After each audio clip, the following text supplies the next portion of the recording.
Welcome to குட்டி சுட்டீஸ். Hello குட்டீஸ், இன்னைக்கு நம்ம பார்க்க போற கதை ஆசிரியரின் அறிவுரை.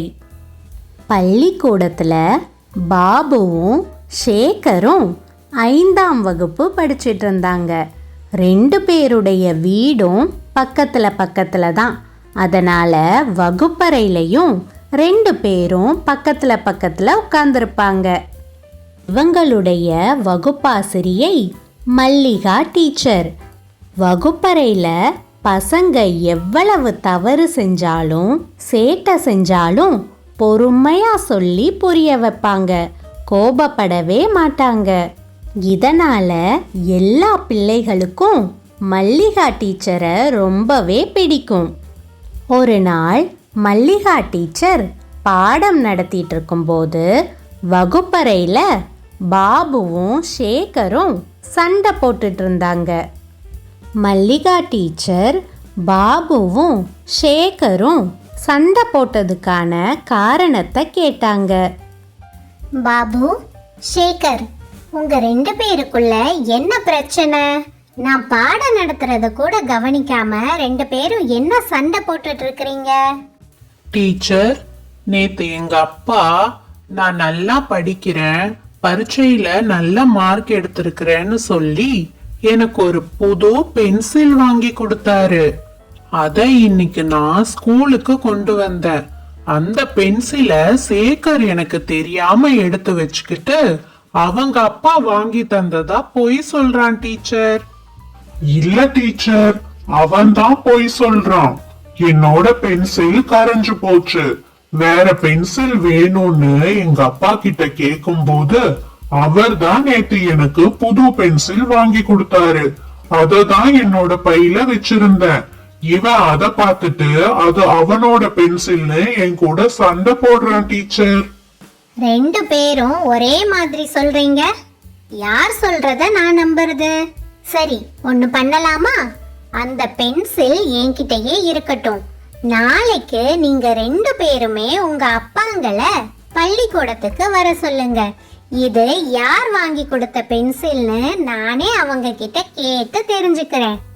இந்த பென்சில்குரியவங்க யாரோ அவங்க கிட்ட நாளைக்கு நான் இந்த பென்சிலை ஒப்படைக்கிறேன். சரிதானே? ஐயோ டீச்சர், அப்பாவெல்லாம் வர சொல்லாதீங்க. நான் உண்மைய ஒத்துக்கிறேன். இது பாபுவோட பென்சில் தான். அவன் பார்க்காத நேரமா பார்த்து நான் தான் என்னோட பைக்குள்ள எடுத்து வச்சுக்கிட்டேன். எதுக்காக அப்படி செஞ்ச? மத்தவங்களோட பொருள் மேல ஆசைப்படுறதும் அவங்களுக்கு தெரியாம அதை திருடுறதும் தப்புன்னு எத்தனை தடவை நானே கிளாஸ்ல உங்களுக்கு சொல்லி கொடுத்துருக்கிறேன். படிப்புன்றது 2வது தான். முதல்ல நமக்கு ரொம்ப முக்கியமானது ஒழுக்கம். அது இருந்தாதான் வாழ்க்கையில நீ எப்பவுமே நல்ல மனிதனா வாழ முடியும். என்னோட வகுப்புல படிக்கிற பசங்க எல்லாருமே நல்ல பசங்க. இந்த மாதிரி தப்பெல்லாம் செய்ய மாட்டீங்க. இன்னைக்கு மட்டும் நீ ஏன் இப்படி பண்ணுன சேகர்? டீச்சர், பாபுவோட வீடு எனக்கு பக்கத்து வீடு தான். அவன் நல்லா படிக்கிறான். கிளாஸ்லயே அவன் தான் முதல் மாணவனா இருக்கிறான். அதனால எங்க அப்பா பாபுவை எடுத்துக்காட்டா சொல்லி என்னை எப்ப பார்த்தாலும் திட்டிக்கிட்டே இருக்கிறாரு.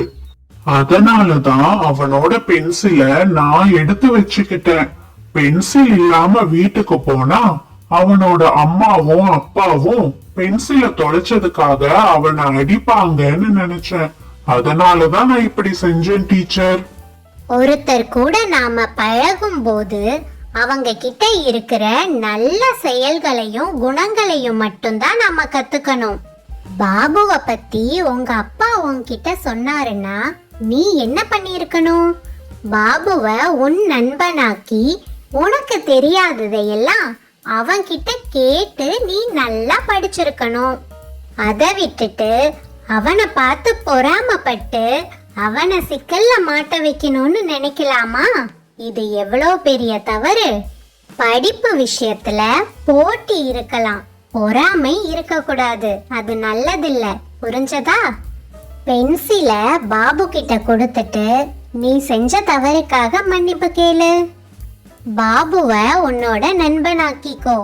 பாபு, நீயும் சேகருக்கு படிப்பு விஷயத்துல உதவி செய்யணும்.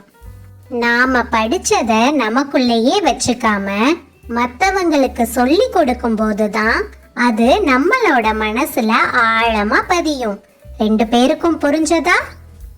என்ன மன்னிச்சிடு பாபு, நான் தெரியாம இந்த தவற பண்ணிட்டேன். என்ன உன்னோட நண்பனா ஏத்துக்குவியா? நான் உன்னை எப்பவுமே என்னோட நண்பனாதான் பாக்குறேன் சேகர். இனிமே சாயங்காலம் நம்ம 2 பேரும் சேர்ந்தே படிக்கலாம், சரியா? இந்த ஒற்றுமை எப்பவுமே உங்களுக்குள்ள இருக்கணும். சரி, போய் உட்காருங்க, பாடத்தை கவனிங்க. என்ன குட்டீஸ், இந்த கதை உங்களுக்கு பிடிச்சிருந்ததா? சரி குட்டீஸ், இன்னொரு நாள் இன்னொரு கதையோட உங்களை வந்து சந்திக்கிறேன். Thank you for watching.